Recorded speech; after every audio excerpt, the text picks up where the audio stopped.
تمہاری آواز ہر طرف گونج رہی ہے تجتیکن، اتنا اونچا مت بولو، تمہارا گلا زخمی ہو جائے گا۔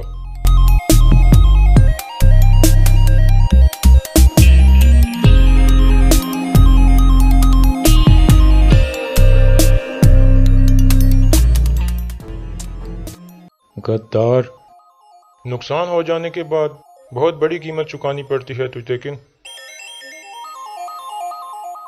السلام علیکم ناظرین، پچھلی کس کے اینڈ پر آپ نے دیکھا کہ گونجا گل اس اجنبی عورت کو مار دیتی ہے اور وہاں سے نکل جاتی ہے۔ اس قسط کے آغاز میں سلجان دوبارہ وہاں پہنچتی ہے، لیکن وہاں اس عورت کا کوئی نام و نشان نہیں ملتا۔ سلجان سمجھتی ہے کہ شاید وہ چلی گئی ہے، اس لیے وہ قبیلے میں واپس آ جاتی ہے۔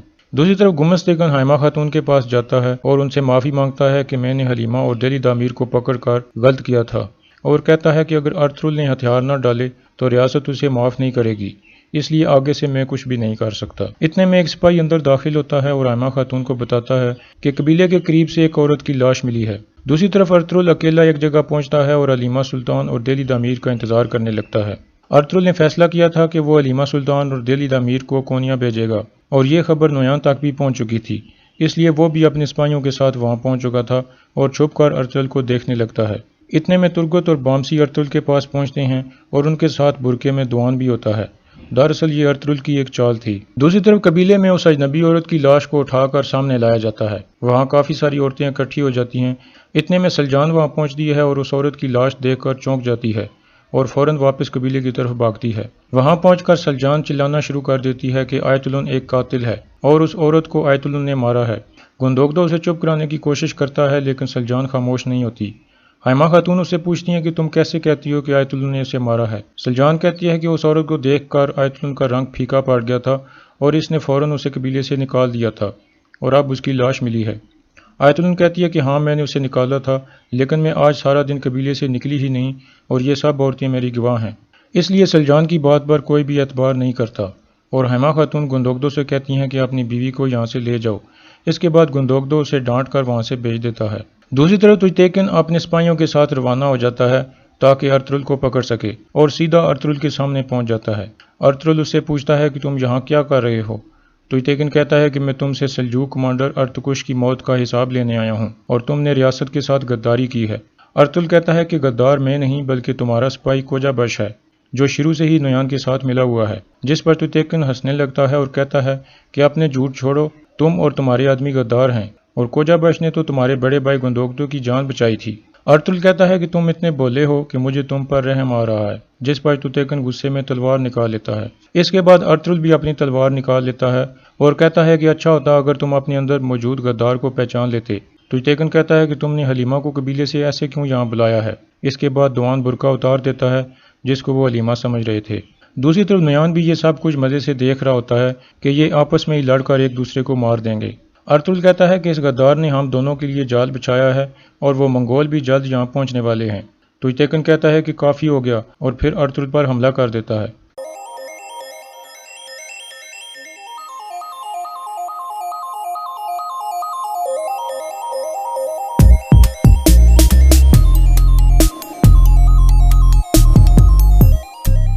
دوسری طرف حلیمہ سلطان اور دلی دامیر کسی اور جگہ موجود ہوتے ہیں اور ارطغرل کا انتظار کر رہے ہوتے ہیں۔ یہ ارطغرل کی چال تھی کہ تجتیکن اور منگول ارطغرل کو پکڑنے کے لیے دوسری جگہ پہنچے تھے۔ دوسری طرف تجتیکن اپنے سارے سپاہیوں کو حملہ کرنے کا حکم دیتا ہے۔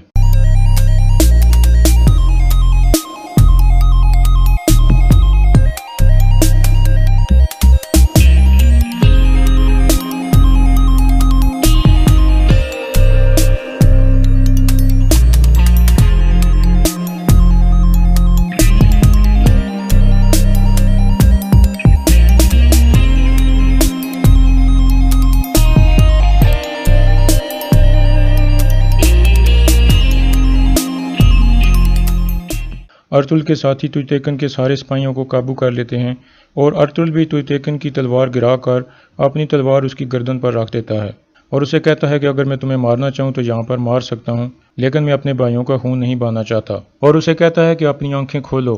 اس کے بعد ارطغرل اپنے ساتھیوں کو کہتا ہے کہ ہم یہاں سے جا رہے ہیں ورنہ ہمارے بھائیوں کا خون بہہ جائے گا۔ یہ کہہ کر وہ وہاں سے نکل پڑتے ہیں۔ نویان یہ دیکھ کر پریشان ہو جاتا ہے کیونکہ وہ چاہتا تھا کہ یہ ایک دوسرے کا خون بہا دیں اور ہمیں لڑے بغیر کامیابی مل جائے۔ ارطغرل کے جانے کے بعد بھی توتیکن باز نہیں آتا اور اپنے سپاہیوں سے کہتا ہے کہ ہم ان کا پیچھا کریں گے۔ دوسری طرف نویان بھی اٹھ کھڑا ہوتا ہے اور وہاں سے نکل پڑتا ہے۔ توتیکن اور اس کے ساتھی بھاگتے بھاگتے ایک جگہ پہنچتے ہیں اور توتیکن زور زور سے ارطغرل کا نام پکارنے لگتا ہے۔ اتنے میں چاروں طرف سے منگول نکل آتے ہیں اور ان کو چاروں طرف سے گھیر لیتے ہیں۔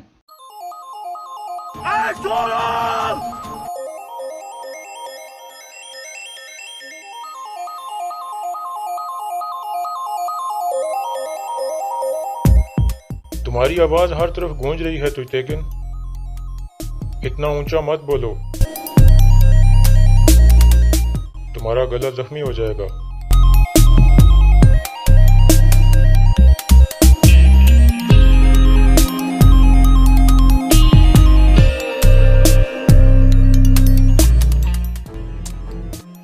غدار، نقصان ہو جانے کے بعد بہت بڑی قیمت چکانی پڑتی ہے توتیکن۔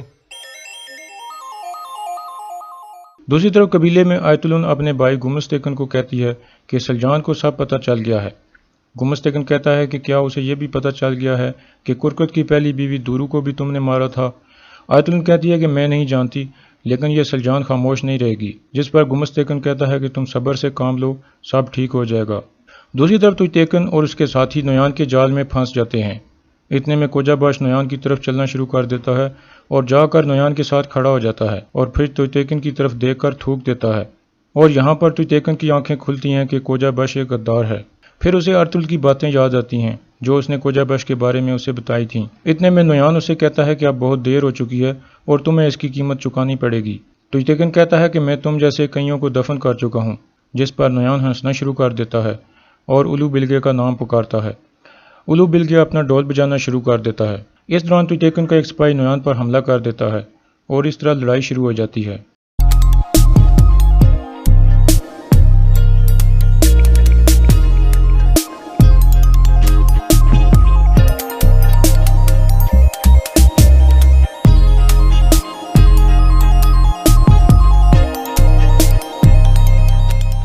اور پھر نویان اور توتیکن کا بھی آمنا سامنا ہو جاتا ہے اور یہاں اس قسط کا اختتام ہو جاتا ہے۔